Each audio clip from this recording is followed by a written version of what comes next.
What's up, fuckers? Today I'm here to talk to you about how to buy and collect nerd shit responsibly.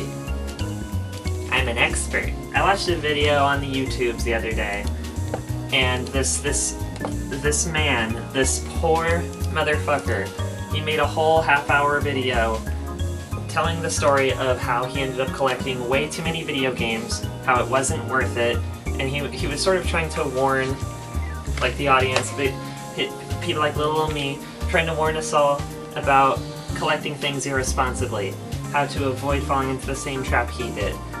And, you know, I could kind of sympathize where he's coming from, because I know I've made some purchases that I came to regret later in life. What does that look mean? No, because I know I've made some purchases in my life that I've come to regret later. I think I spent like $500 on some books I never even read, you know, that kind of shit. But this man, this poor man, he must have spent upwards of like $3,000. He was standing in front of a shelf, a bookcase full of Xbox One games. And you fucker, I'm gonna lock you in the basement. You behave yourself. This is what you get. This is what you get. Ruining my funky flow. Ruining my... Okay, give me the fidget toy.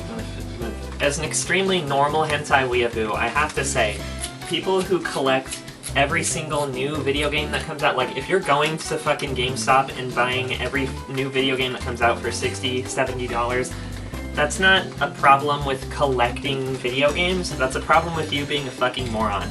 I'm sorry, it's mean, but I'm a genius, and everyone should listen to everything that I've been trying to make this video for a while now. I've been thinking about it a lot, because it really bothered me. Because I'm someone who collects video games, but I do it in a way that's cool and awesome, and not, just irresponsible.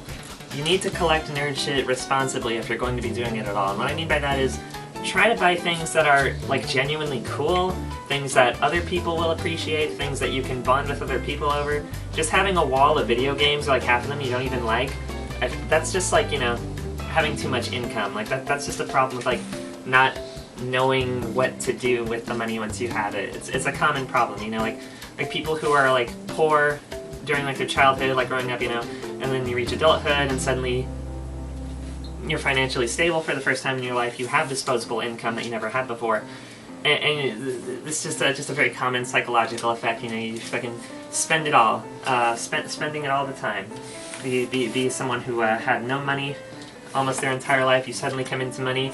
What happens? Do you spend it wisely? Do you stay financially stable the rest of your life? No, these people always blow all their money immediately. You win the lottery, it's fucking gone like that. I never won the lottery. I've never been rich. I've never been super successful. So how do I collect nerd shit responsibly? Well, that's simple. I collected a bunch of retro games, old-ass video games. I bought them all. I bought all the ones I wanted. I didn't go overboard. I wasn't too excessive about it. I maybe have, like, between 20 and 30 video games for each of the consoles I got, you know? Just my very favorites, the ones that I could afford. I think the most expensive video game I have is worth like $300, maybe? And it's gone up in value since I bought it, because, well, that's the thing about old video games. They do just go up in value. As they get older, they become harder to find, and so me sitting on this big stack of games is like an investment. I'm going to be able to make my money back and then some, eventually, especially like post-COVID. Like, old video games are worth a lot more now than they used to be. I saw a copy of Sonic Adventure 2 Battle in 2017. I bought it for $10. I just saw it at the store last week. It was $110. That's a whole $100-ass I'm getting in my pocket right fucking meow. And, you know, it's especially wise because all these games I have, you know, I can sell them for a really good value if I want to. and I can still play them because I have a computer. I can play all these games whenever the fuck I want. I didn't have to spend money to play them, but I do because I'm an enthusiast. I like old shit. I like having old shit, you know? And this logic very much applies to other things too, like, say, buying toys. Cope! Shut the fuck up. You little shit. You fool. I am a god, and you are all my, my peasants. You are my woman servant, my femoid. You will stay in your place because I am a gigtao. Gigas go their own way, and you cannot tell me what to do. You cannot control me. You cannot control my fate. You do not choose my life. I choose my fate. I choose my life for myself, and only me and me alone. Did you just reference MGTOW in 2025? Gigas go their own way because I am the Giga, and I am a highly intelligent Giga. I know things about stuff. You're going to have to cut so much of this. This is how I make every video. What do you mean? The whole video doesn't usually get derailed by femoids, though. This is new for me. Listen, I'm a femcel. You're a femoid. Yeah, this logic also extends to collecting other gay nerd shit, like when it comes to like toys, like all these anime toys, for instance. I'm constantly drowning in anime toys, but how do I live with myself? How do I step out that door every day? How do I look in the mirror and know who I am? How do I face myself every day? I understand.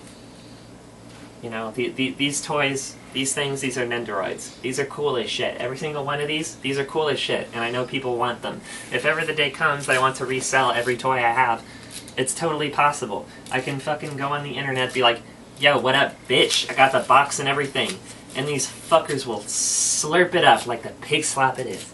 And you know why that is? Because they're not Funko Pops. That was secretly the point of this video the entire time. I fucking hate Funko Pops. No one should be buying them. They're complete and total garbage. Stop buying Funko Pops. I'm gonna throw all your Funko Pops into the garbage disposal. I'm going to take your Ross from Friends Funko Pop. I'm going to insert it in the butthole, and I'm going to flush it down the toilet or shit out my ass. And you better believe it's a nice ass. All caked up. All caked up with the asshole. I am mentally ill. I think all people who buy Funko Pops should be put on a list, and I will not elaborate what that list, what will be done with that list.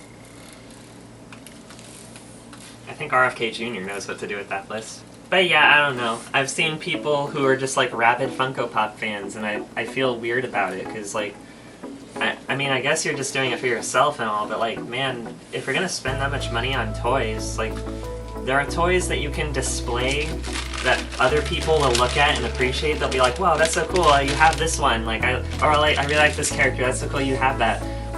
When someone has like a wall of Funko Pops, I don't see the character, I just see Funko Pops. Like, there's no real subject, there's nothing interesting to observe. Some of them look really fucking ugly too. I mean, like, have you seen the Sonic Funkos? Jesus.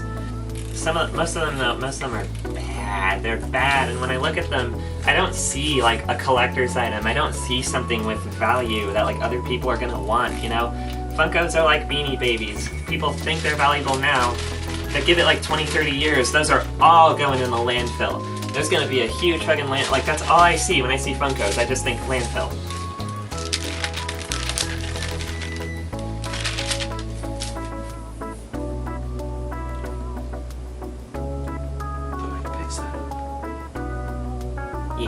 Yeah, I just think when it comes to collecting nerd shit, you know, that there's also, like, I mean, I don't even buy toys very much anymore because I don't get a lot of use out of them, you know? Like, I tried buying Figmas for a while, they're super delicate, like, my cat broke one of them by knocking it off of a 3-foot-high ledge and it fell into a carpeted floor. Her leg snapped right off. Bye-bye, Ryuko, flush down the toilet forever, broken ass. But also, like, I get Nendoroids of stuff that's supposed to be cute. I don't usually get the ones where it's like, oh, this character's like super cool and badass, but then we like chibi-fied them and made them like a little fat like baby body. It's all cutesy. Like, I don't usually get those ones. I prefer the ones that are like kind of cute by default, because I like when the Nendoroids kind of match the like the right proportions of what the character looks like in the thing they're from. So I get like Kirby or like Frisk from Undertale or Tails from Sonic. Yeah, I don't know, they're less breakable than Figmas. Figmas break all the fucking time. I think generally it's better to collect nerd shit that you can get more like mileage out of, more usage. Like, think practically about it. Like, just be practical about it. Like, I collect lots of manga because like I like reading manga. I like holding a physical book in my hands. I could just read, you know, scans. I could get a Kindle or some shit. I don't really like that. I like real books. And usually, if I really love a manga, I will read it more than once. It's not just gonna sit on my shelf collecting dust forever. If it's really fucking good, like good enough that I can justify spending lots of money on it, I'm gonna read it over and over again. Same goes, obviously, for like movies, TV shows. If you can get them cheaply on DVDs and Blu-rays and you like that kind of thing, sure, why the hell not? I also collect VHS tapes because they are super cheap. I go to the thrift store, I get VHS tapes for like 30 cents each. We should talk about consumerism in general. How so? I don't know, just like how capitalist brained it is to even like that there's infinite products out there to collect and how stupid it is. I guess it just didn't occur to me to talk about that stuff in detail too much because I kind of take it as like a given that I don't know, I kind of take it as a given that the kind of people watching my stuff will like know innately that like nerd consumerism is pretty fucking cringe like 99% of the time, but I guess it's silly of me to assume that other people would feel that way. It's like, I don't know. In my mind, I feel like people are going to like keep collecting nerd shit no matter what I say or do. I'm just trying to encourage people to do it in a way that is practical and not going to make you like severely regret it for the rest of your life. Don't be like the old guy on YouTube who spent years of his life collecting Xbox One video games that he doesn't even fucking like. Like, he went down the list, he's like, I think he even said something like, oh, I even have some retro games, I don't know why I have them, because I'm not going to touch them. He's like, look at this one, for example, Resident Evil 2. Yeah, I'm going to take it off the shelf and look at it, be like, yeah, I like the box art, but if I ever fail playing Resident Evil 2, I already have a remake. Like, I have the remake of that game, so I don't even need this one. That made me so fucking mad.